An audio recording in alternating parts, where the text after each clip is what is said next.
느헤미야 4장 15절에서 23절입니다. 우리의 대적이 우리가 그들의 의도를 눈치챘다 함을 들으니라. 하나님이 그들의 꾀를 폐하셨으므로 우리가 다 성을 돌아와서 각각 일하였는데 그때로부터 내 수하 사람들의 절반은 일하고 절반은 갑옷을 입고 창과 방패와 활을 가졌고 민장은 유다 온 족속의 뒤에 있었으며 성을 건축하는 자와 짐을 나르는 자는 다 각각 한 손으로 일을 하며 한 손에는 병기를 잡았는데 건축하는 자는 각각 허리에 칼을 차고 건축하며 나팔 부는 자는 내 곁에 섰었느니라. 내가 귀족들과 민장들과 남은 백성에게 이르기를 이 공사는 크고 넓음으로 우리가 성에서 떨어져 거리가 먼즉 너희는 어디서든지 나팔 소리를 듣거든 그리로 모여서 우리에게로 나아오라. 우리 하나님이 우리를 위하여 싸우시리라 하였느니라. 우리가 이같이 공사하는데 무리의 절반은 동틀 때부터 볕이 나기까지 창을 잡았으며 그때가 내가 또 백성에게 말하기를 사람마다 그 종자와 함께 예루살렘 안에서 잘지니 밤에는 우리를 위하여 파수하겠고 낮에는 일하리라 하고 나나 내 형제들이나 종자들이나 나를 따라 파수하는 사람들이나 우리가 다 우리의 옷을 벗지 아니하였으며 물을 기르러 갈 때에도 각각 병기를 잡았느니라. 아멘. 오늘 성경 말씀 느헤미야 4장 15절에서 23절입니다. 오늘 말씀은 대적들의 군사적 위협 속에서도 진행된 성벽 재건공사 공사에 대한 기록입니다. 말씀을 보면 먼저 이스라엘의 대적들이 자신들의 계획을 이스라엘이 눈치챘다라는 소식을 들었다고 했습니다. 이는 대적들이 느헤미야의 적극적인 대처로 인해서 이스라엘을 기습 공격하였던 그러한 계획을 포기할 수밖에 없었다라는 것을 이야기합니다. 이는 이어지는 하나님께서 저희의 계획을 폐하셨다라는 표현으로 확인할 수가 있습니다. 따라서 이스라엘은 다시 성으로 돌아와 성벽 재건 공사를 재개할 수 있었지만 이때에도 느헤미야는 자기 수하 사람들에 대해서는 절반만 공사에 투입하고 절반은 무장시켜 경계 근무를 하는가 하면 백성들도 무장을 하고 성벽 공사에 임하도록 좋지 않은 그러한 긴장의 끈을 놓지 않았다라는 것입니다. 또 나팔 소리가 들리면 그 소리가 들리는 곳으로 모이라 지시함으로 혹시라도 있을 대적들의 기습 공격에 대비해서 하나님께서 그들을 위해 싸워주실 것이라고 격려함으로 용기를 갖고 성벽 재건 공사에 임하게 했습니다. 그리고 이스라엘 자손들은 이런 느헤미야의 명령에 잘 따랐다 라는 것이 오늘 말씀입니다. 이러한 말씀을 보면서 오늘 생각해 볼 수 있는 것은 모든 일을 언제나 하나님께 의뢰해야 한다라는 것입니다. 우리에게 주어진 일, 우리가 해야 할 일들, 우리에게 맡겨진 그런 것들, 이런 모든 일들을 해나갈 때 우리는 언제나 내 능력, 내 힘으로 준비하는 것, 그것도 그것도 있어야겠지만 정작 중요한 것은 하나님께 모든 것을 내어 맡기는 것입니다. 내 능력으로, 내 힘으로 준비하고 또 어떤 일들을 진행해 나가는 것 분명히 있어야 합니다. 내 능력이 없고 내 노력이 없으면 아무 소용이 없기 때문입니다. 하지만 그보다 더 중요한 것은 모든 것을 하나님께 맡기고 하나님께 기도하며 하나님의 뜻을 간구해야 한다라는 것입니다. 내 능력으로 내 힘으로 모든 것을 준비하고 이루어 나가게 된다면 어떻게 됩니까? 그 일이 진행되어져 가고 이루어져 갈 때 하나님의 도우심을 인정하지 못하게 됩니다. 내 능력으로 내가 이렇게 했으니까 이렇게 되었지, 내가 이렇게 했으니까 이렇게 되게 되었지라는 그 생각이 너무 강하게 되어질 뿐입니다. 하나님의 능력, 하나님을 믿고 의지하는 그 모습이 자연스럽게 줄어들게 됩니다. 먼저 하나님께 기도하고 의뢰하고 하나님의 뜻이 무엇인지, 하나님이 어떻게 하실 것인지 그 모습이 우리에게 있어야 합니다. 이스라엘의 위대한 왕 다윗, 그가 사울의 눈을 피해서 블레셋에 피해가 있을 때 어떻게 했습니까? 그는 늘 항상 하나님께 기도했습니다. 어쩔 수 없이 이제 블레셋 나라의 그곳에 피난처를 망명해서 그곳에 피난처를 보금자리를 가졌던 그가 어쩔 수 없이 블레셋 왕의 요청에 의해서 사울과 이스라엘과 이제 싸우기 위해서 나아갔습니다. 하지만 블레셋 왕들이 어떻게 합니까? 장군들이 다윗이 오는 것을 원치 않았습니다. 그래서 돌려보냈습니다. 돌려보냈더니 자기 집으로 자기가 있던 거주지로 돌아갔더니 어떤 모습이 됩니까? 아말렉 사람들이 자신의 거주지를 쳐서 아내와 자녀들 그리고 함께 자신을 따르던 사람들의 자녀들 그리고 모든 재물들을 싹 누락해서 가져갔습니다. 그때 다윗은 하나님께 기도합니다.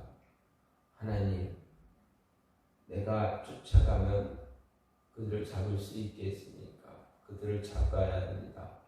내 가족들 구해야 합니다. 라고 기도를 합니다. 하나님을 의뢰합니다. 하나님의 음성을 듣기를 원합니다. 그때 하나님의 음성이 그에게 주어졌고 그가 어떻게 합니까? 군사들을 데리고 쫓아가서 다 구해오고 돌아오게 됩니다. 무작정 자신의 어떤 저것을 보고 생각하고 능력을 생각하고 하나님께 기도하지 않고 쫓아갈 수도 있는 상황입니다. 어디로 가야 할지는 모르겠지만 어디든 달려가면 흔적을 찾을 수 있기에 달려갈 수 있었습니다. 그러나 그렇게 달려가기보다는 하나님께 먼저 기도하고 하나님을 먼저 의뢰하는 그런 모습을 보였습니다. 이러한 모습이 꼭 다윗에게만 있었느냐? 그렇지 않습니다. 그 이후의 왕들에게도 다 나타납니다. 전쟁을 치러야 할 때, 힘있게 나아가 싸워야 할 때, 먼저 이 다윗 왕, 그리고 그 이후의 왕들은 다 하나님께 먼저 기도했다. 하나님을 먼저 의뢰했다라는 것입니다. 하나님의 음성이 들린 이후에 군사들과 함께 전쟁을 하러 나갔습니다. 그리고 승리를 거머쥐고 돌아왔습니다. 늘 먼저 하나님을 의뢰했던 남유다의 왕들을 보면 그들은 자신들의 능력, 자신들의 힘, 의지한 왕도 있겠지만 그 힘을 먼저 의지하기보다는 하나님을 의뢰하고 그 다음에 자신의 힘을 가지고 노력해서 이루어냈다라는 것입니다. 그리고 그렇게 한 이유는 하나님의 영광을 드러내기 위해서 하나님의 위대하심을 또다시 알리기 위해서였다라는 것을 볼 수가 있습니다.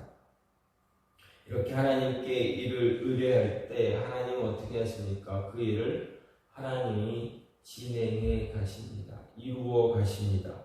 모든 대적들, 이스라엘을 대적했던 그 대적들을 그들의 계획들을 다 패하시고 그들로 하여금 두려워 떨게 만드시고 모든 전쟁 가운데서 승리를 쟁취하셨다라는 것, 우리는 이것을 잊지 말고 언제나 하나님 앞에 먼저 기도하고 하나님을 의뢰하고 우리에게 주어진 일을 해결해 나가기 위해서 최선의 노력을 다해야 한다라는 것 잊지 마시기 바랍니다.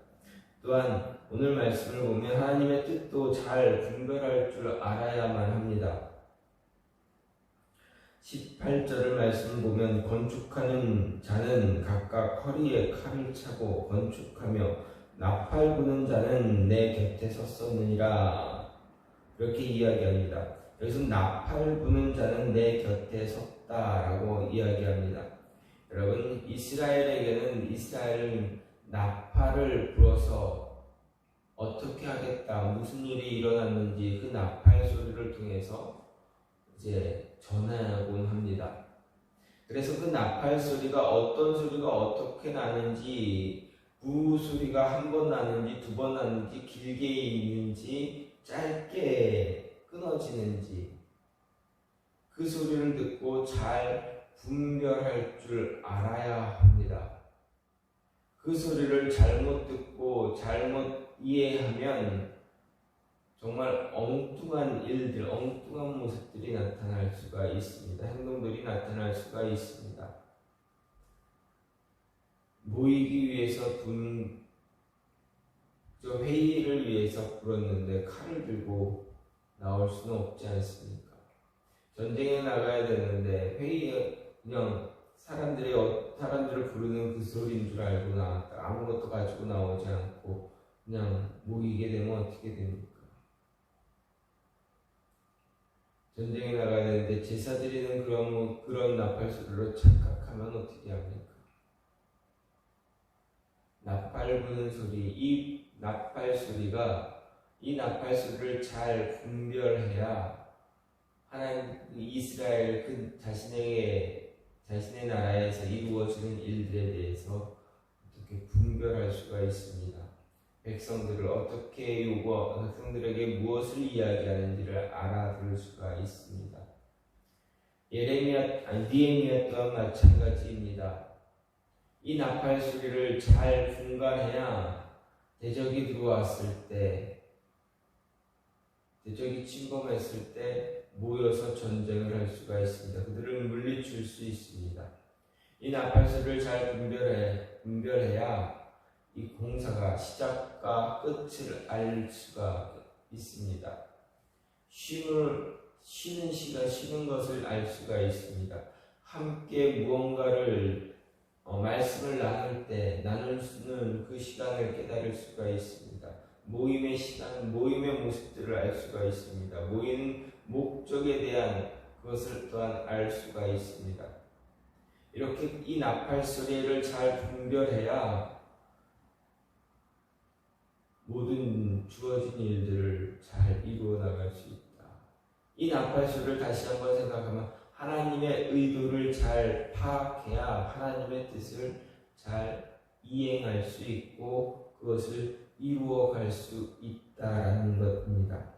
말씀을 분별하지 못하고 하나님의 뜻을 분별하지 못하면 그 일들을 잘 이루어낼 수가 없다라는 것입니다. 따라서 우리는 하나님의 뜻을, 말씀을 잘 분별할 줄 아는 지혜를 가져야 한다라는 것 잊지 말아야 합니다. 그리고 언제나 우리는 영적 싸움에 싸울 준비를 하고 있어야 합니다. 20절 말씀 보면 너희는 어디서든지 나팔 소리를 듣거든 그리로 모여 우리에게로 나아오라. 우리 하나님이 우리를 위하여 싸우시리라. 그리고 23절 말씀을 보면 나나 내 형제들이나 종자들이나 나를 따라 파수하는 사람들이나 우리가 다 우리의 옷을 벗지 아니하였으며 물을 기르러 갈 때에도 각각 병기를 잡았느니라. 무슨 말씀입니까? 어디서든지 나팔 소리를 듣거든 모여라. 왜 그랬습니까? 싸울 준비가 되어져 있어야 한다라는 것입니다. 그리고 형제들이나 종자들이나 나를 따라 파수하는 사람들이 우리가 다 우리의 옷을 벗지 아니하였으며 물을 기르러 갈 때도 각각 방귀를 잡았다. 옷을 벗지 않았다라는 것은 무엇입니까? 칼을 차고 싸울 준비하는 그런 군사들의 옷, 그 옷을 벗지 않았다라는 것입니다.